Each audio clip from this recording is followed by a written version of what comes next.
Well, hello. It's been a while. Yes. Probably a month or two. We took a little break. I think more than that.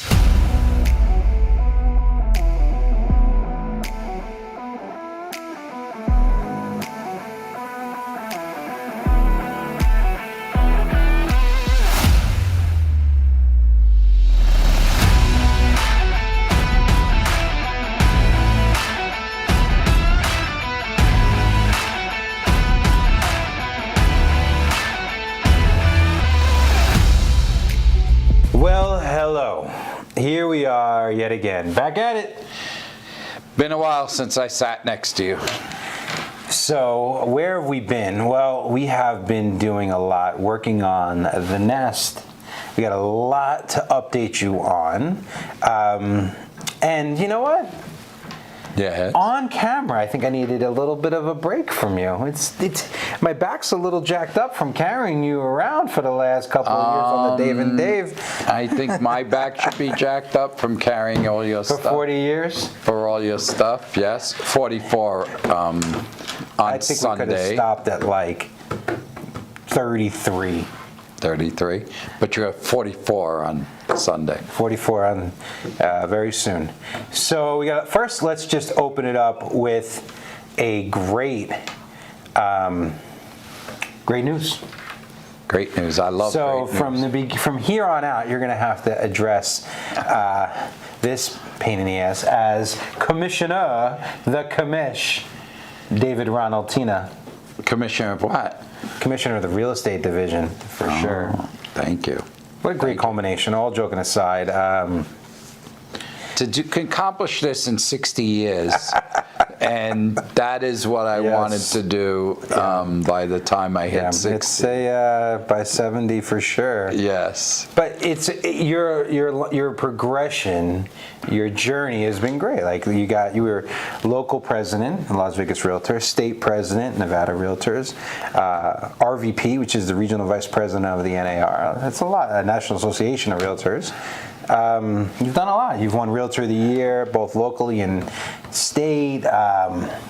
You're probably Hall of Fame at this point with the money you've donated to RPAC, right? You're at $25,000. Yes. So you've had quite a career in that volunteer servant role. So Commissioner of the Real Estate Division is definite. Oh, FPC, Federal Political Coordinator for Catherine Cortez Masto. So quite illustrious.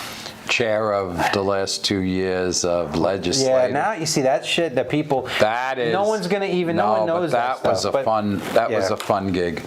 He's definitely the politician of the two of us. I'm more of a driver, leader. One may doubt that, but we'll accept. Yeah, I'm not the politician. I get shit done. Politicians, whatever. But the nice thing is the commish. The thing about the real estate division. Hopefully, you've never had to appear in front of it, in front of them. But it's we self-police in this industry. There's some positives and some negatives about that, but like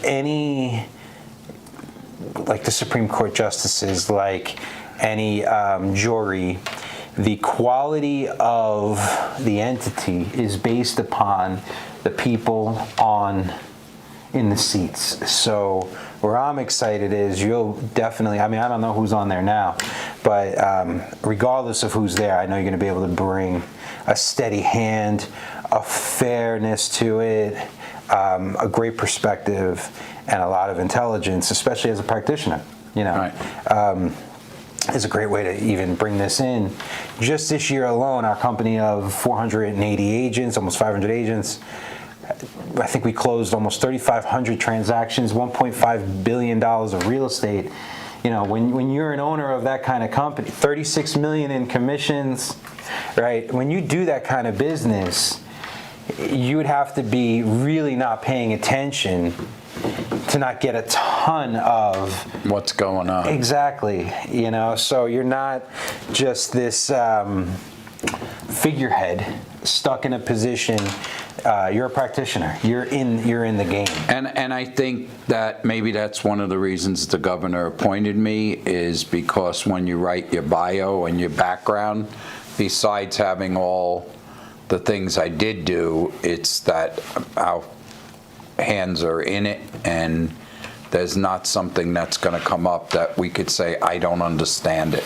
Well, you walk the walk. So, if I was... Look, listen, you got to be in front of the division sometimes, especially when you have as many agents as us. Whether you're wrong or right, it's just the amount of volume you're going to experience it. The least you could ask for is getting a fair shake. So I'm happy. And I knew you wanted it. I did. I know this was important. It's the right time, right place for this to happen. It's a great thing to do in your 70s. Oh, Wonderful. You had to get that in, didn't you? And I won't call it a swan song because, people like real titans, the Warren Buffetts, the Steve Wynn's, the people, they're relevant and working into their 80s now. I mean, Clint Eastwood's 91 years old. You have quite directing a time. plays, Yeah, directing movies. Yeah, so beautiful. And I always say he's the legacy guy. He's the icon at Urban Nest. We trot him out, to... like a pony. Yeah, it's a show pony. Show pony, For okay. sure, because you've done it all. I had the horses, so I don't mind being a show pony. So yeah, great way to start it out. So yeah, what have we been up to? We just last week alone. You look out for this video. No pressure on our marketing team. But we just He's pressuring you. Yeah, we are pressuring you. And we can't make that video look good. I don't know what you could do. We threw a holiday party. I think we threw the holiday party. We set the freaking standard. Oh on this my bad boy. God! I'm still getting emails and texts about that party. So we threw it at Crimson, which is in Red Rock Casino, the old Cherry nightclub. And kudos to Station Casinos. You bet. They made it look gorgeous. We had the whole outside pool area and the cabanas and the bars. Igloos. They were amazing. They made it a Christmas wonderland, though, with the trees and it was beautiful. So I always say there ain't no party like a Tina party, right? So there ain't no party like an Urban Nest party, but it's one thing to have a great venue. It's another to put great people in. You got to put the people in the room, right? Everybody. So let's do a little sidebar. The three things needed to throw a great party. This is a good lesson for everyone. This is a Virginia Tina thing. We can, in Virginia. So what's number one? Great music. Got to have music, right? Beautiful. After your speech and the dance music they couldn't have done it more perfect. I never saw so many people in that space. So let's set the table a little bit. So you have the venue, but then we make it free for all of our agents, and then a really low cost to bring a guest. This cost us about $100 and something a person. It was like a freaking wedding. But someone should have got married. It was probably the cost of my wedding, but. Then you got to get, your people got to love you enough to come. We had over 310 people at this party. Can you believe that? It was amazing. A lot of hugging, a lot of catching up. So that's just setting the table. So you need music, a great venue, but you don't even need a great venue. That's actually third. We used to throw these things at the VFW back in New York, right? Who cares? And they were still great. Yeah, and then you gotta have booze.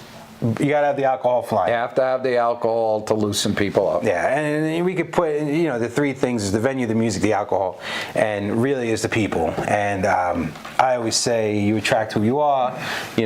Show me your friends, I'll show you your future. I'm really big into all of that. So the people at the party, the agents are ready to go. And so we're not big on like doing long ass speeches. So Danny had it set up. Danny, Director of Agent Services, she told the DJ the minute the speech is over, I want the music to come on. So I was saying some stuff after Pops went, and I was like, all right, let's eat dessert and let's dance. The music came on right at the moment, and the dance floor packed, and it was on from there. I said to my wife, I said to Ange, I was like, forget going to the clubs. Let's just throw a big party every couple of months. So much more fun to do it with your friends. And I laughed because a lot of people took pictures of me dancing. Yep. And one picture, I thought it was me again. Now you make fun of me dancing, and it was you.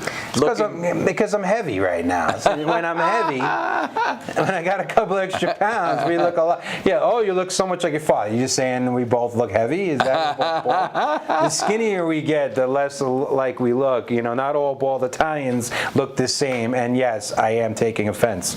So wait a minute. That's oh, I know someone just like you. Oh, another bald guy. Good luck. But here's the deal. We spent a lot of money on this party, and it's not about bragging about that. It's about showing an investment in the people that take care of you. And we always like to say the way we treat our agents or the way our agents should treat our clients, there should be a synergy and alignment in that, right? So for those of you who are in business, culture is an overused word, but people pay attention. Like, did you see that guy who fired like 900 people over Zoom and the pushback he's the getting? mortgage company. I mean, right? So how you do things matter. Horrible. So people notice when you go the extra mile, when you do that type of thing, when you throw a party like that, it means something. So, and I just got to say, kudos to our agents, because if we did all those things for a great party and their energy wasn't as high as what it was, the party would have been terrible. Right, but they came in ready to party and have a good time. So it was a spectacular night. Just as much responsible for who this company is as we are. Yeah. 100%. Can we do it again next week? Listen, this is coming from the guy who's breaking my chops, saying, Dave, you're spending too much money, you're going for it too much. That's my job. Oh, he says to me all the time. That's all my job is. All the time, because I am overdue at Dave. That is for sure. And I'm moderate, Dave. But didn't I say in my speech you were right? Yeah, and we could have got there with a lot less dragging me through the mud and breaking my chops. That's my job. I mean, it could have been a lot more of a better experience on the way. It's my job. Yeah, great. Okay, so what have we been doing? Do you want to do? I think it is behooved. We should talk about some stats. But do you want to do that now? Or you want to talk a little nest? Let's talk a little nest. All right. So while we've been away, we've transferred the whole company over to direct deposit. So we already had a great system, but now we're obsessed with getting commissions into our agents' hands as fast as possible. We have a lot of staff. We spend a lot of resources on programs and systems because of him. So I'd say I'm about responsible for 80% of the operations and 90% of the vision. 90% of the vision. Right. I am the visionary. You're more of the integrator, right? But one of the many things I've learned from him is how important it is to not screw with people's monies, first of all. But why is it so important for us to have these systems to get the money in our agents' hands quickly? The minute you're an owner and you stop thinking like an agent, you lose that talent. So though some companies will wait a week or 5 days, that agent knows their closing date and they may have 20 bills to pay. So the minute we could get it more efficiently from title to them, is the more they could pay and do what they have to do. Now, not all agents are like that. Some have big bank accounts, some don't. But you always have to think, I'm getting that check Friday, I have 10 bills coming, or I want to plan a holiday or Christmas presents or Hanukkah presents. Or pay your bills. I need the money. Yeah. And we think agent-centric, and the direct deposit gives them the money as fast, goes right into their account. And that's what we've achieved now. Yeah, I mean, we're always trying to improve. I'm sure there's going to get better ways. But it's funny. It's like usual with me and him. His idea, and then I think I communicated a little bit better. When you're in the working for yourself business and you don't have a paycheck, you have to, eat what you hunt, eat what you kill, right? So there's no every 2 weeks paycheck, that certainty of knowing that you put your 40 hours in, you put your 80 hours in, and boom, the paycheck comes. Nope. So I remember me when I was a kid and I got into this business, I would rack up all my credit cards and then I'd close 3 or 4 deals, pay off my credit cards, pay off my bills, and it would be this sometimes roller coaster because I didn't have the systems in place when you're first starting, right? Mm-hmm. So there would be 8 closings one month and then maybe it would be dry a month or 2. The dry months. And, that's when people need the money. So we did that. We revamped our website, added a CRM on it. I really like the way that came out. Awesome. And then we did a new contract. A new independent contractor agreement for our agents, and the main part of this contract was this incentive program that we built in for our agents, which I think is great. A lot of companies we've been a part of in the past, how do they incentivize their agents? Not like we did. Recruiting. Now, if you've been paying attention to anything we do or everything we do, we capped our company at 500 agents, and we don't want our agents out there recruiting other agents for us just so that they can get some kind of incentive. Because what happens is they just want to get as many bodies in, and that messes with the quality and the standard that we have for this company. So we're like, what is a better way? What's a better mousetrap to take care of our people and thank them? And the way we did it was how many transactions you close. So we have a big marketing blitz coming out where you'll see it, but this is a nice introduction. If you did 12 transactions in the year of 2021 or in any previous year of the year coming up, you don't have to pay a monthly fee to us. So it's like a $1,200 value, and then you're really only paying Urban Nest when you close a transaction, and it's just a transaction fee. So we really made that agent-centric, and we top-loaded it.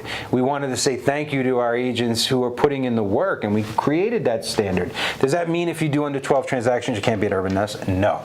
But we want people to commit as full-time agents to at minimum a transaction a month. Or 6 in 2 months and 6 in the next. I mean, yeah, you got it. When we do our top producer event in February, we've had agents. I mean, I think we have like 20 agents who have a GCI over $300,000. I mean, we have some amazing people here, and up and coming agents, and just people who are really dialed in and plugged into our vision and a mission. I think we're truly the only 100% company that if you charge a transaction fee that you truly could work and give nothing to the brokerage. I wouldn't even consider us a 100% company anymore. I think we are just a consulting and support company. I agree. But I'm just saying. But I don't even like the stigma that is around that. Well, because we have a lot of agents on programs. There's 100% companies, and then there's 100% companies. Yeah. I want to reframe the whole conversation. All right, let's reframe. What? You can't. You're such a, like. What he means for people watching, especially if you're not in the real estate game, 100%. We give our agents almost all of their commission minus a small fee. So it gives them the flexibility to take care of, I believe, their clients at an even higher level. I agree with that. They can market more, they can spend more of their resources on treating their individual business like a real business. Well, for instance, just a simple thing as marketing their clients and doing drop-off of gifts and cards and this. My prior companies I worked at, no one really did that. This company, I would say 25-30% of the agents are out there making contact with their clients almost every month. Well, you have to be a marketer. To be a realtor. You got to be a business To be a person. successful realtor. Yeah, yes. and some people, if you're thinking about scarcity versus abundance, if we have an agent coming over and says we give our company off of a split $30,000 a year, I'm not going to say to them, "Oh, you're going to make $30,000 more being at Urban Nest."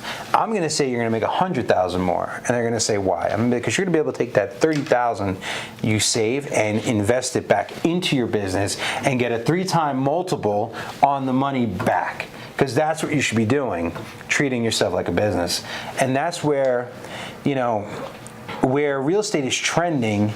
Is we are kind of the resource that they plug their business into.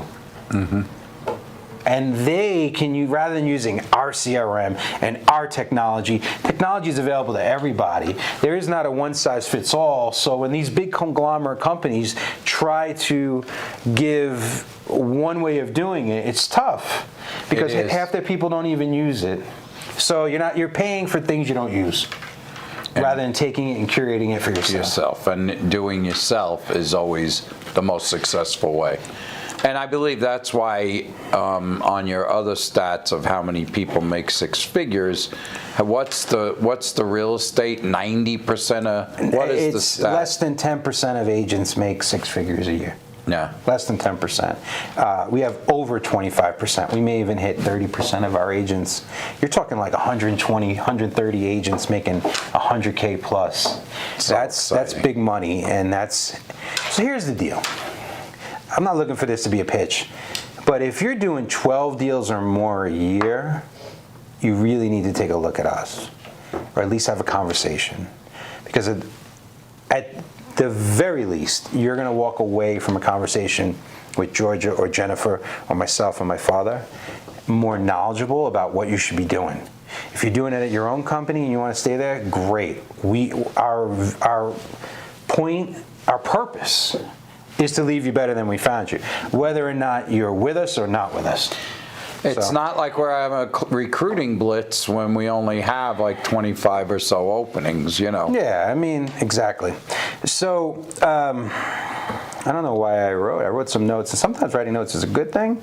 Sometimes it's not a good thing because I don't know why the hell I wrote it. Let's segue, because there's some things I want to end with, but I want to jump into, I want to do an overview of what's going on in the market. Well, I know you did it yesterday. We do this every week with our agents, every single week. The brokers are on there, we're having conversations. It's like a sales meeting, I'd say. I would say it's a sales meeting because we talk about the stats, we talk about what's happening and issues and everything else. And the stats, listen, you get stats anywhere. Stats don't mean anything. It's the context. It's how you interpret those stats. And being knowledgeable. Right? So if you say being a great realtor, being a great business person, you should be able to have expertise in your field. And part of that is knowing the market statistics and knowing your numbers. And knowing how to use them when you're talking to a buyer or a seller. Then you have the other ones like marketing, customer service, negotiation, things like that. So let's jump in. So median price. Big news, the highest ever. But well, it's big news. Angie said the same thing. Is that the highest ever? Haven't we been having a conversation about the highest ever now for like 10 months? We started the year. Did you talk about this yesterday? Because I wasn't on it. You see, no. If I'm not there, it's sometimes dicey. Because I have to be there. You know what we started the year at? 345 median price. We're at 420. I'm gonna do some quick math. 20% of 420 is $84,000.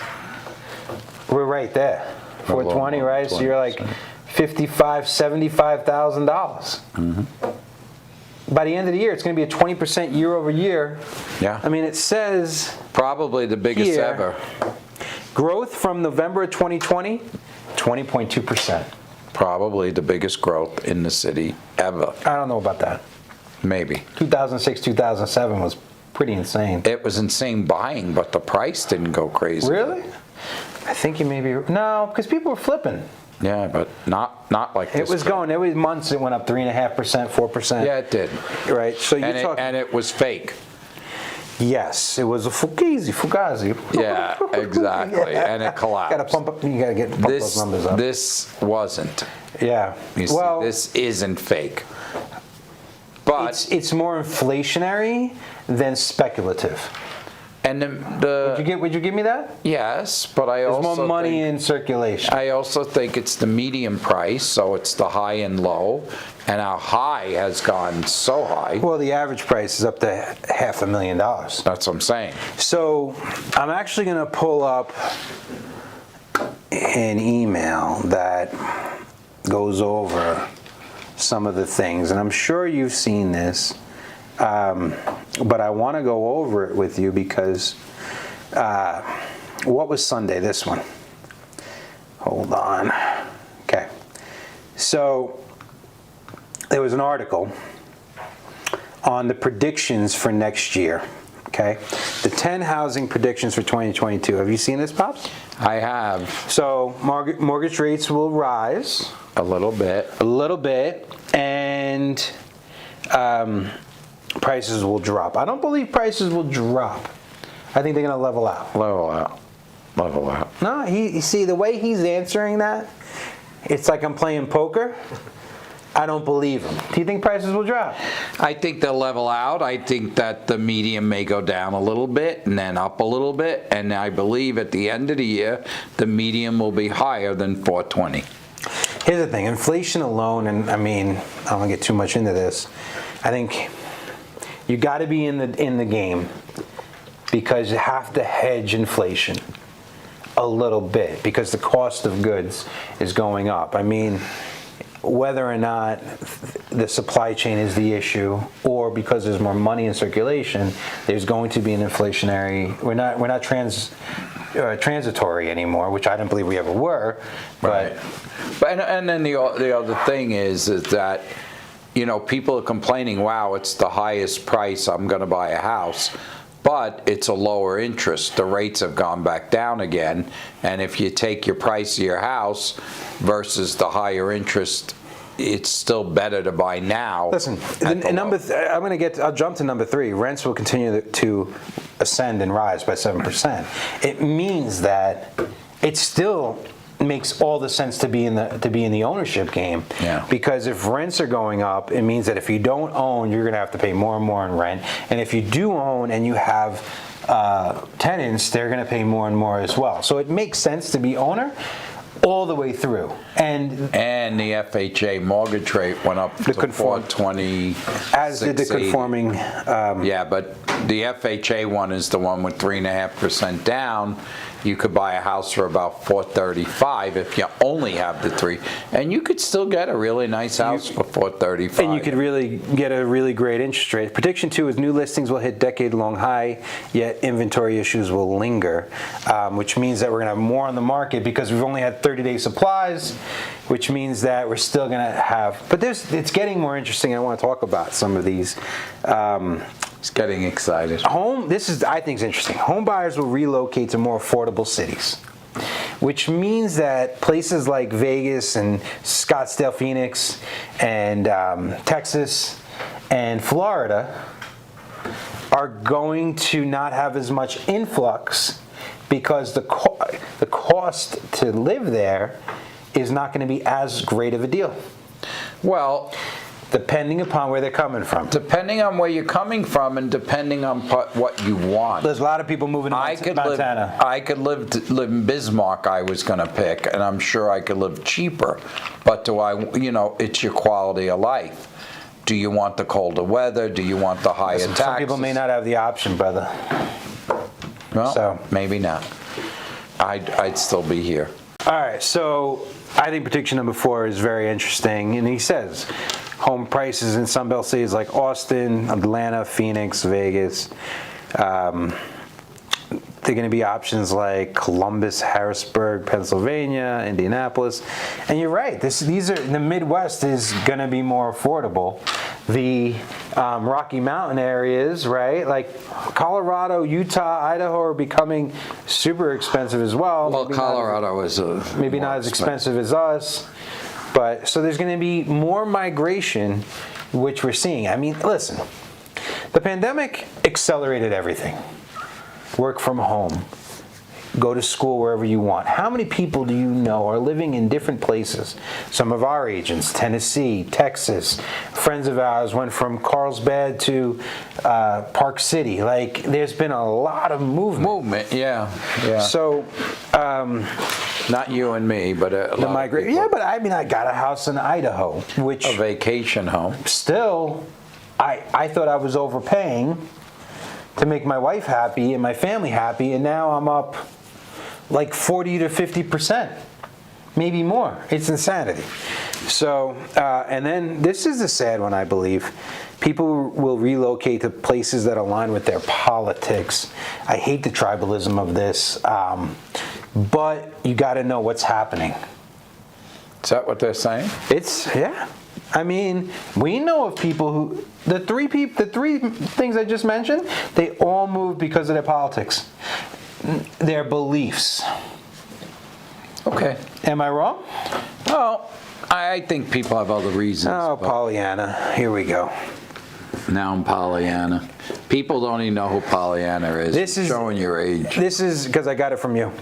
There will be a renewed interest in condos. So they're saying that multifamily's coming back because people ran away from the multifamily. Because, again, COVID made them.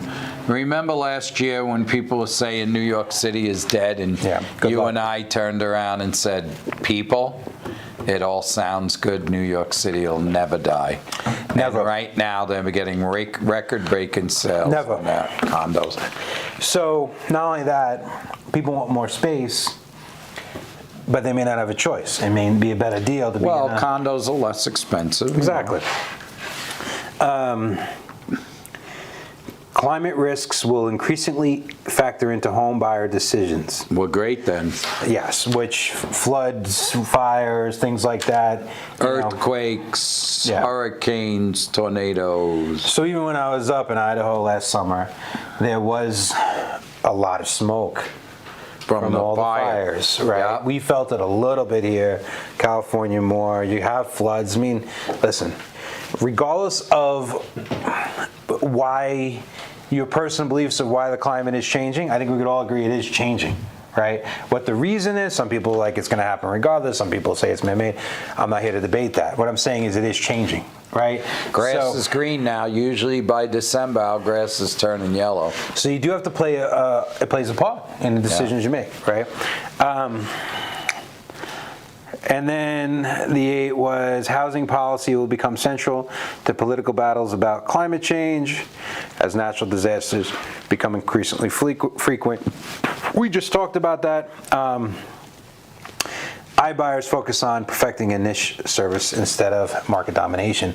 So I think they've yelled mercy. Like since we've been on here, Zillow's gotten out of the iBuying game. Listen. I know we want to efficiently optimize everything into a technology-based program. And maybe one day, cryptocurrency, the blockchain, and all that will do it. Who knows? But for the foreseeable future, value is arbitrary. And even if you're into NFTs or any of that, prices fluctuate, and that's just human nature.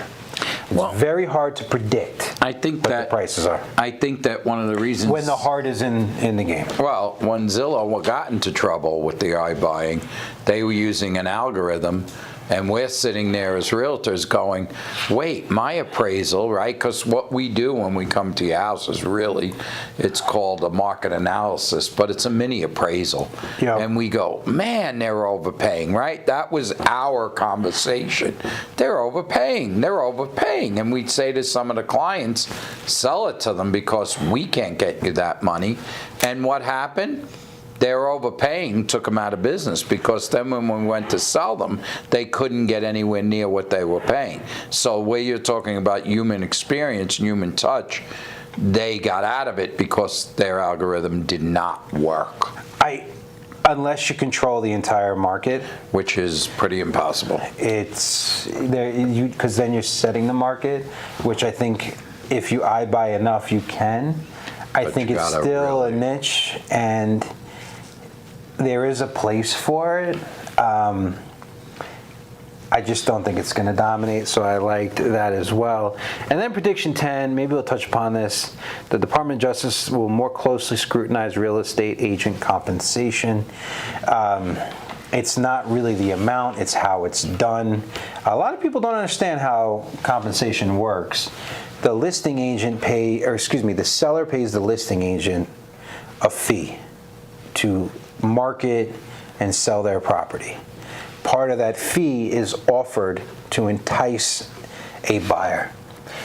Part of that fee could go towards an agent representing the buyer. It's a great way of explaining it. There are different scenarios where the buyer will pay the buyer's agent to represent them. Now, we have to be careful how this happens, because here's the deal.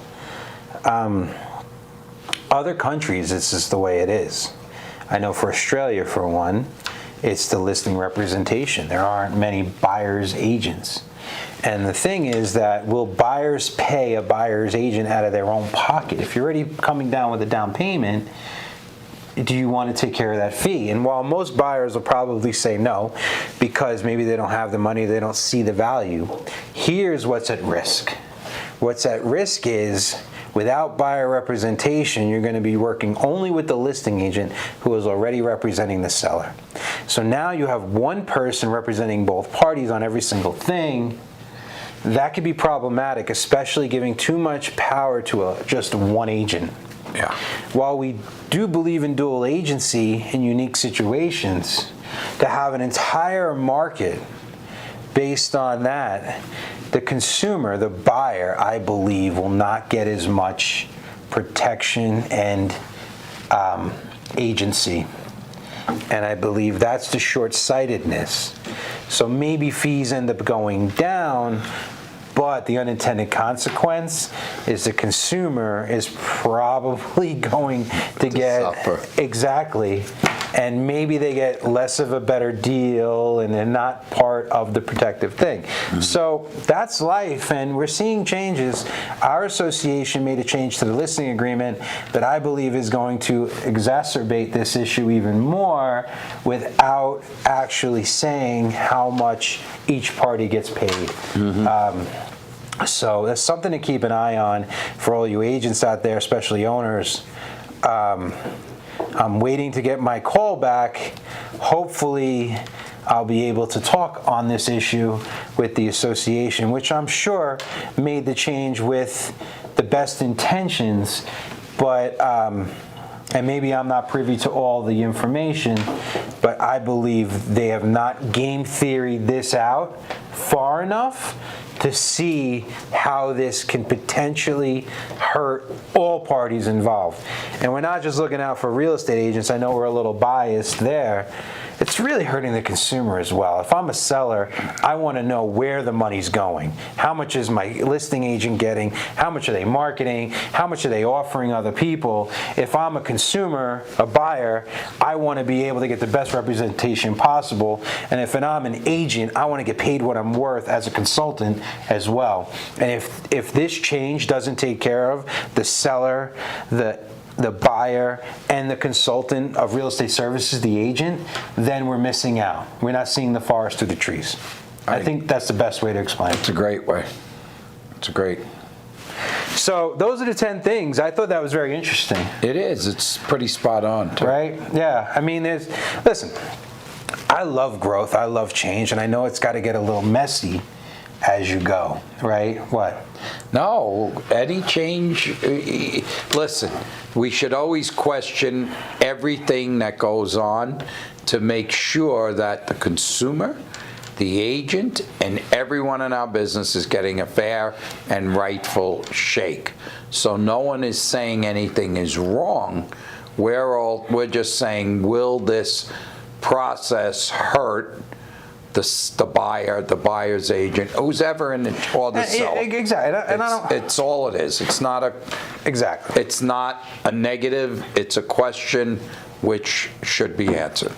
And without going too far down the rabbit hole, there is a prevailing thought that maybe real estate agents aren't worth it, what they get paid. And I'll even meet you halfway there. I'd say 80% of them aren't worth it. And I believe whether it's the associations, the local, state, national job, or is it the owners of the company and the brokerages, or is it every single individual agent holding themselves to a higher standard? I could argue that all three should want to be the 20% or the 15% of the agents that are worth it and do a better job than a portal. And show huge value in a transaction. You got if you listen, this isn't opening doors and throwing lock boxes on and throwing it on the MLS and going, oh, and pray. That's not this is marketing, this is negotiation, this is customer service. This is why I always tell people to get into more luxury homes, and they say, why? I said, because people in luxury homes are really used to paying attorneys, accountants, they're used to paying professionals for their expertise and to help them navigate through without taking too much of their time. And making sure the transaction closes. So then you got to become that consultant. Because an accountant and an attorney have to go to college and they got to get past a bar and they're actually held accountable. So I would, even though we don't have those standards put on us, why not put them on ourselves? Agreed. So coming in the next decade, how do you prepare for this? I have a whole class, the five fundamentals of future-proof your business, which I think I'll be teaching for Women's Council in January. The difference between being a facilitator versus being an advisor. But you got to know what's changing. And you got to know what's coming in the next decade. And that's part of what we talk about That here. class is in the first week of January. Yeah, I'm going to switch it up. I've done it before, but there's a couple other things. I'm going to be talking about the 4 different levels of being a realtor and which part you're at. So we're going to have a nice conversation about that, but it's going to be real. So, to bring it full circle, at the holiday party, I don't know about you, but people coming up to me and going, like husband and wives of agents going, oh my God, like, what a great company. You guys are a great company. Yes. And it's nice. People got a couple drinks in them. We're the owners and we're throwing a great party. It's nice to hear, right? But, being me, I always see, I can't just enjoy the things we do well. I always see where we can improve. I could enjoy the things we do well. Yeah. Because I think you turn off that one frontal lobe or something in the brain. Like you just see the bright side of life. That's why it's a beautiful thing. That's why I sleep 8 hours. It's a beautiful thing. That's why we're good partners. But I said, listen, this is, because you know me, I can't just answer thanks. I said thanks. Yeah. I said, listen, we're not a perfect company, but we're definitely a real company. We're real people. Like we tell the truth. We tell it like it is. I don't achieve perfection. Yeah, perfection is definitely a poor man's way of looking at things. So that's nice. So, listen, we talked about a lot. What was our bets? I know we had some bets on. I think we both lost. I didn't think either one of us thought it was going to be 420. No, we didn't. Right. And I'm still saying we're going to 420 to celebrate 420. 420 because 420? Yeah, 420 is small. I have no idea what that means. No. You didn't watch my broker roundtable out. Oh, I didn't? Were you talking about it the whole time? Yeah, I was going. Gotcha. It's legal. Even if it was more fun when it was illegal. Because you were like breaking the rules a little bit. It's like prohibition. Hey, you want to smoke a little bit? Yeah, it's like prohibition. Having a shot during Do I have a good drug dealer or not? Not that I ever had a drug dealer. I'm more the guy who was like, if you have it, I'll do it. But I never had a guy. You know what I mean? I didn't have like a little pot box. Like I have friends who have like a little pot box. You know? Well, I didn't. I was a cop or fireman getting tested for 20 years. But if someone was like, "Hey, you want to go smoke a doobie?" I'd be like, "All right." God forbid, because none of you do. We do have some exciting news. I'm going to tease you a little bit because it's not finalized. We are right in the middle of it. But some changes to our spaces. We are definitely going to have a awesome Green Valley presence come 2022, the beginning of 2022. of course, they're doing, and of course, the landscapers outside. Such is life. So, Green Valley presence, Nice space, in the big district. space, Yep. nice. and then, man, the West Side Summerlin is gonna have a huge, awesome change that I think is gonna be, I truly believe is gonna be a game changer for our industry, especially for our company on how we're gonna do it. But I don't want to jinx. We're almost there. Listen, there is a standard, right, that we hold ourselves to. From the day we opened, we started with quality over quantity. That was the game. Well, there was only 3 of us, so we definitely didn't have. No, we definitely didn't have quantity. Listen, this is the type of company we are. There's a woman named Eileen Pettingill that you may know, some of you may know. She was the first agent who said yes to us, and we named the Hall of Fame award that we had after her. Like, that's who we're about. So, the beauty with Eileen is that it shows where we started and where we've become, because it isn't a static or stagnant thing. Being a human being or owning a company or anything, any relationship, it's got to grow, it's got to evolve. So our standard that we started with was high, but then we raised it again. We did. Because things change. This industry is changing so quickly that we have to not only skate to where the puck is, but also skate to where the puck is going to be. That's the thing about that quote. So we keep raising that standard. There's a standard, and then there's the Urban Nest standard. And so we're really excited what 2022 is going to bring in the next 5 to 10 years. And listen, change could be scary, but if you embrace it and you deal with it head on, it could be really exciting. I always love change. That is the biggest bullshit I've ever heard in my entire As I said it, life. I was trying to Oh keep my this God, it's me pulling him across the threshold, so that you couldn't have ended it better. I had to throw it in there to see your reaction. So, listen, we're going to try to get in the Dave and Dave at least once a month to stay in front of you. We got some other things coming up where we're going to have some outward-facing content.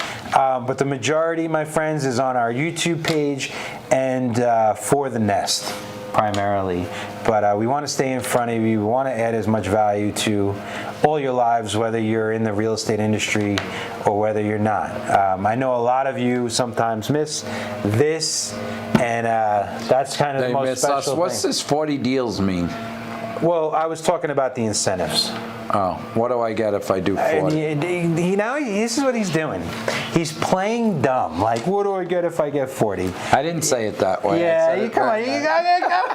I know what you're doing.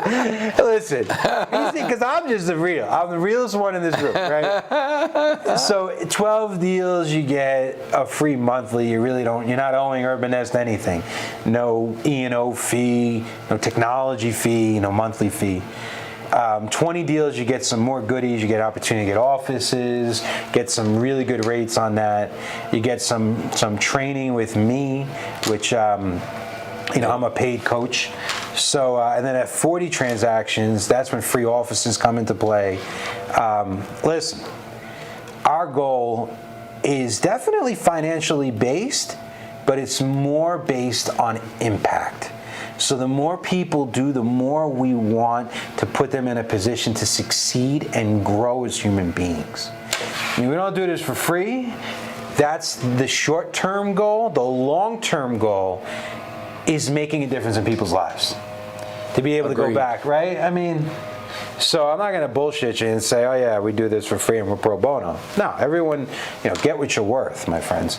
But that is like Atkins diet. What you find out along the journey is you think it's about the money, but it's really about the people. Some people, it takes too long to figure it out. Thankfully, I had him next to me the entire time, telling me, Dave, play the long game. It's always about the people. So I'm very appreciative of that. Thanks, bud. You're welcome. You finally, I had to hit Bud? I had to hit you back of the head. All right, that's all we got for today. We'll see you soon. Take care.